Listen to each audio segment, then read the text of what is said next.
Récemment, des vidéos circulant sur Internet affirment qu'un éclipse solaire total, différent de tous les autres, aura lieu aux États-Unis le 8 avril prochain. Ce phénomène suscite l'intérêt car il se produira dans des villes au nom biblique, liées aux prophéties bibliques. Et de nombreux chercheurs affirment que le 8 avril marquera le début de la grande tribulation. Cette information a semé la panique et la peur chez beaucoup de gens. En effet, de nombreux chrétiens ont déjà commencé à stocker des aliments et du carburant car ils ne veulent pas sortir de chez eux ce jour-là. Dans la vidéo d'aujourd'hui, je vais vous montrer comment cette théorie a émergé et je vais donner mon avis sincère, basé sur la Bible, afin que vous ne soyez ni trompés ni effrayés, d'accord ? Avant de commencer, je vous demande de vous abonner à ma chaîne. Il vous suffit de cliquer sur le bouton « S'abonner » juste en dessous de la vidéo. À côté, vous verrez une cloche. Activez également la cloche de notification pour ne manquer aucune de mes vidéos. Et maintenant, commençons. Tout a commencé il y a quelques semaines, lorsque la nouvelle selon laquelle une grande éclipse solaire aura lieu en Amérique du Nord le 8 avril prochain a fait le buzz sur Internet. De nombreux astronomes affirment d'ailleurs que ce sera la plus grande éclipse solaire de l'histoire, visible sur une bande qui traversera certaines parties du Mexique, des États-Unis et du Canada. Au total, environ 32 millions de personnes assisteront à ce phénomène dans quelques jours, sans compter les touristes d'autres endroits des États-Unis et même d'autres pays qui se rendront dans l'une de ces régions pour observer les quelques 4 minutes où la Lune et le Soleil s'aligneront pour plonger une partie de la planète dans l'obscurité. Certains gouvernements de régions américaines s'attendent à accueillir jusqu'à 1 million de touristes dans leur ville le 8 avril prochain. En raison de ce mouvement, certaines municipalités ont commencé à recommander à leur population de stocker des aliments, de l'eau et du carburant. D'autres ont annoncé que les écoles seront fermées et les cours suspendus. Tout cela à cause de l'augmentation significative du nombre de touristes se déplaçant pour observer le soleil disparaître derrière la Lune pendant le phénomène. L'afflux de personnes sera supérieur à la normale, mettant une pression sur le commerce local, les transports et les services d'urgence. Et toutes ces informations, qui sont vraies, ont conduit un groupe de religieux et de conspirateurs à diffuser l'information selon laquelle le grand éclipse du 8 avril serait en réalité la porte d'entrée qui apportera la grande tribulation dans le monde. Selon eux, le signe dans le ciel ne sera pas seulement un phénomène astronomique, mais l'annonce que les prophéties sur la fin des temps se réalisent et que l'Église doit se préparer, car à partir de maintenant de nombreux événements naturels, politiques et mondiaux se produiront qui auront un impact sur notre vie. Selon cette théorie du 8 avril, Dieu utilisera une fois de plus un phénomène céleste pour transmettre un message important à l'humanité, tout comme il l'a fait lorsque Jésus est né en plaçant l'étoile de Bethléem dans le ciel pour montrer que le Messie venait de naître. Un autre signe s'est produit lorsque le Christ est mort, où le ciel est devenu complètement sombre, ce que beaucoup appellent l'éclipse de la crucifixion ou l'éclipse de l'obscurité. De plus, lorsque le Christ reviendra, la Bible parle également d'un autre événement astronomique qui fera partie de nombreux autres signes. Le prophète Joël a eu la vision suivante. Le soleil se changera en ténèbres et la lune en sang avant l'arrivée du jour de l'Éternel, de ce jour grand et terrible. En d'autres termes, frères et sœurs, Dieu se révèle effectivement à travers des signes dans le ciel. De plus, beaucoup croient que l'éclipse du 8 avril a un dessein divin et apocalyptique, car tant cette éclipse que celle qui a eu lieu aux États-Unis il y a 7 ans, en 2017, sont les deux plus longues de l'histoire. Et ce n'est pas tout. L'éclipse de 2017 a traversé une bande du pays et touché 7 villes américaines portant le nom de Salem, qui signifie « shalom » en hébreu, c'est-à-dire « paix ». Elle se trouve dans les États du Massachusetts, de l'Oregon, du New Hampshire, de la Virginie, de l'Indiana, de l'Illinois et du New Jersey. Quant à l'éclipse du 8 avril, elle passera par 7 localités américaines portant le nom de Ninive, situées dans les États du Texas, du Missouri, de l'Indiana, de l'Ohio, de la Pennsylvanie, de la Virginie et de New York. Le plus étonnant est que les villes de Salem sont disposées sur la carte de manière à former une ligne, tout comme les villes de Ninive. Et ces deux lignes se croisent, formant une sorte de X. De plus, selon la NASA, la durée totale des éclipses de 2017 et de 2024 sera de 7 minutes et 10 secondes. Autrement dit, une fois de plus, le chiffre 7 considérée comme spéciale pour nous chrétiens en tant que symbole de perfection, est mentionnée à de nombreuses reprises dans la Bible. Les défenseurs de cette théorie sont stupéfaits par toutes ces informations et ils refusent de croire que ce soit une coïncidence. Pour eux, seul Dieu pourrait accomplir quelque chose de tel et cela ne serait pas le fruit du hasard. Ils souhaitent vraiment communiquer quelque chose et ce quelque chose est le commencement de la fin. Ainsi, à partir du 9 avril, selon cette ligne de pensée, ces signes pourraient annoncer un jugement de Dieu sur la terre qui pourrait se manifester de diverses manières, telles qu'un effondrement économique très grave, le début d'une guerre majeure bien plus importante que celles en cours actuellement, ou encore une crise climatique ou naturelle. Quoi qu'il en soit, ils assurent que quelque chose va changer et que le monde ne sera plus jamais le même. Vous vous demandez peut-être pourquoi les personnes qui soutiennent cette théorie sont si obsédées par le fait que l'éclipse du 8 avril passe par des villes appelées Ninive. Il se trouve que Ninive est une ville biblique historiquement importante de l'Ancien Testament qui nous montre deux caractéristiques très puissantes de Dieu, le pardon et la justice. Vous vous souvenez que Dieu a ordonné à Jonas d'aller prêcher le repentir au peuple d'une ville, mais que le prophète n'a pas voulu y aller, a fui sur un bateau et a fini par être avalé par un grand poisson. Ensuite, Jonas s'est repenti et est allé là-bas pour dire aux habitants que s'ils ne se repentissaient pas de leurs péchés et ne se tournaient pas vers le Seigneur, il détruirait la ville. Les habitants de Ninive se sont alors repentis sincèrement et Dieu a eu pitié d'eux. Des siècles plus tard, Ninive est devenue la capitale de l'Empire assyrien et symbolisait le pouvoir et la prospérité. Mais la méchanceté a envahi ce territoire, alors Dieu a envoyé le prophète Naoum, qui a prononcé une prophétie contre cette ville. Ainsi, en 612 avant Jésus-Christ, une alliance de forces ennemies, y compris les Babyloniens et les Mèdes, a envahi Ninive et l'a complètement détruite avec son empereur. Cet événement n'était pas seulement une conquête, mais il était l'accomplissement d'une parole de Dieu, montrant la souveraineté et la justice du Seigneur contre le péché et la méchanceté. Ninive, plongée dans la violence et l'idolâtrie, a fait face à la colère du Tout-Puissant, démontrant qu'aucun pouvoir terrestre n'est à l'abri du jugement divin.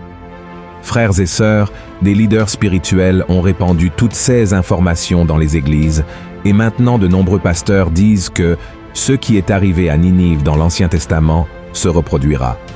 De plus, de nombreux chrétiens sont désespérés, craintifs, recevant des informations toutes disjointes, reliant certaines parties de vérité à d'autres parties de mensonges, et vont, par exemple, dans des supermarchés aux États-Unis et dans d'autres endroits où l'éclipse ne se produira même pas, pour stocker des aliments et de l'eau chez eux.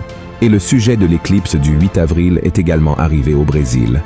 Le théologien et écrivain Daniel Mastral, très connu pour ses livres racontant ses histoires de son temps en tant que sataniste, a déclaré lors d'une récente interview que notre pays et le monde pourraient souffrir d'événements significatifs survenant peu de temps après l'éclipse. Il croit que l'Église affrontera des tribulations et voit cela comme une confirmation que nous approchons de moments prophétiques significatifs, avec des événements qui s'alignent sur les prophéties de la fin des temps.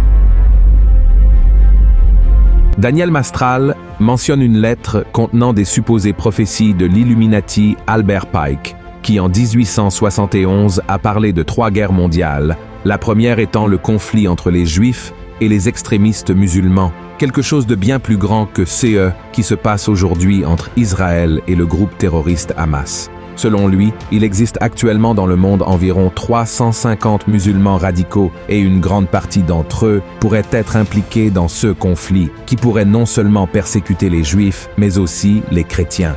Dans cette interview, Mastral parle également du paysage politique des États-Unis, spéculant sur le retour de Donald Trump au pouvoir. Il convient de rappeler que les élections américaines auront lieu en 2024 et que l'ancien président est le grand favori pour gagner à nouveau. Pour Daniel Mastral, le retour de Trump à la Maison-Blanche pourrait apporter une paix trompeuse dans le monde, y compris en ce qui concerne les conflits avec la Russie et la Corée du Nord, ce qui serait directement lié aux interprétations bibliques de la période de l'Antéchrist. Il affirme également que Trump symbolise le cheval blanc du livre de l'Apocalypse, En revenant à la discussion sur le 8 avril, aussi sensé que ces supposées prophéties puissent sembler, personne ne peut garantir quoi que ce soit. Tout d'abord, parce que nous savons qu'il n'y a pas de date fixée pour le retour de Jésus. Voici ce qu'il a lui-même répondu lorsque ses disciples lui ont demandé à propos de la fin des temps. Ce n'est pas à vous de connaître les temps ou les moments que le Père a fixés de sa propre autorité. Frères et sœurs, l'Église n'a pas de date précise et personne ne peut affirmer avec certitude, sur la base des Écritures, quand aura lieu l'enlèvement de l'Église. Nous savons que Jésus reviendra 42 semaines après l'apparition de l'Antéchrist, promettant paix et prospérité au monde. Alors, la terre entrera dans la période de tribulation et de grande tribulation qui durera 7 ans. Cependant, la Bible ne mentionne rien à propos d'un éclipse à ce moment-là. Vous pourriez vous demander: mais pasteur, que dire du fait que l'éclipse passe par cette ville appelée Ninive aux États-Unis et qu'elle soit passée par cette ville appelée Salem 7 ans auparavant? Frères et sœurs, cela peut être une coïncidence ou cela peut être un mystère de Dieu. Nous ne savons pas et il est probable que nous ne le saurons jamais. Comme l'apôtre Paul le dit dans Romains 11, 33, « Ô profondeur de la richesse, de la sagesse et de la science de Dieu, que ses jugements sont insondables et ses voies incompréhensibles. Et en ce qui concerne le jugement de Ninive de l'Ancien Testament se répétant de nos jours, la Bible est très claire sur ce qui arrivera à ceux qui ne remettent pas leur vie à Christ et ne se repentent pas. Le jugement du Seigneur n'a rien à voir avec le nom d'une ville, mais plutôt avec le choix que nous faisons pour nos vies. La justice divine viendra de toute façon, et ce sont les Écritures qui le disent. Pas un groupe de personnes créant souvent des théories pour effrayer les gens.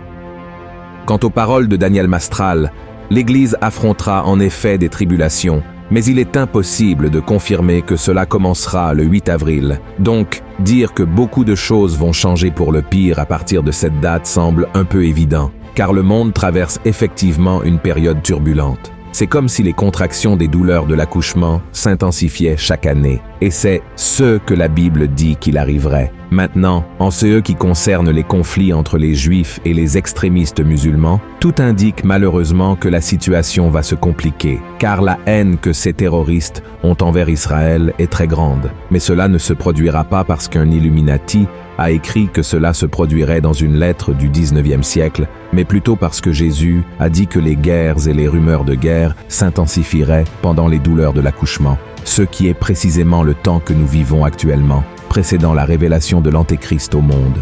Et en ce qui concerne Donald Trump en tant qu'Antéchrist, je ne sais pas. Je ne peux ni affirmer ni nier quoi que ce soit. Ce que je peux dire, c'est que l'Antéchrist est un homme qui se lèvera contre Dieu et s'élèvera au-dessus de toute chose, recevant le pouvoir de Satan pour tromper et dominer le monde à la fin des temps. Je sais aussi qu'il sera une personne charismatique, avec beaucoup d'influence politique et religieuse, et qu'il aura un allié qui trompera les gens et les forcera à l'adorer. Cependant, je ne sais pas qui sera cet homme, encore moins quand il viendra. Jésus a dit que seul Dieu connaissait le moment et l'heure exacte. Alors, je ne peux et ne vais pas créer plus de théories ici pour te confondre. Au contraire, ma mission est d'apporter la lumière aux enseignements de la parole de Dieu. Ce que je peux te garantir, c'est que l'esprit de l'Antéchrist est déjà ici sur terre, préparant le monde et les gens pour le moment où il sera annoncé. Je sais que l'approche de l'accomplissement de la prophétie de Jésus concernant son retour nous effraie, mais l'Église de Christ ne doit pas s'en préoccuper. Ce dont toi et moi devons nous préoccuper, c'est de notre salut, car c'est lui seul qui nous assurera la victoire en Christ lorsque la fin des temps arrivera. Et Satan, par l'intermédiaire de l'Antéchrist, gouvernera effectivement sur la terre, mais cela se fera pour une période très courte. Ensuite, Jésus reviendra, vaincra le mal et instaurera son règne ici, qui durera pour toute l'éternité. C'est pourquoi la Bible dit qu'un nouveau ciel et une nouvelle terre émergeront, un nouveau monde après le chaos total. Une terre où les nouveaux habitants auront une vie éternelle de paix et de joie. Une terre où Dieu sera présent parmi eux et où tous vivront ensemble au même endroit. Un endroit où il n'y a ni tristesse, ni douleur, ni souffrance. Il n'y aura plus de deuil, car la mort n'existera plus. Et à la fin du livre de l'Apocalypse, le Seigneur nous laisse le message suivant. Voici, je viens bientôt, et ma rétribution est avec moi, pour rendre à chacun selon ce qu'est son œuvre. Je suis l'alpha et l'oméga, le premier et le dernier, le commencement et la fin. Heureux ceux qui lavent leurs robes, afin d'avoir droit à l'arbre de vie et d'entrer par les portes dans la ville. Amen. Si ce message a touché votre cœur, je vous demande de le partager avec vos amis et votre famille. Montrons aux gens la vérité de la parole de Dieu. Que Dieu vous bénisse. Je vous attends dans la prochaine vidéo.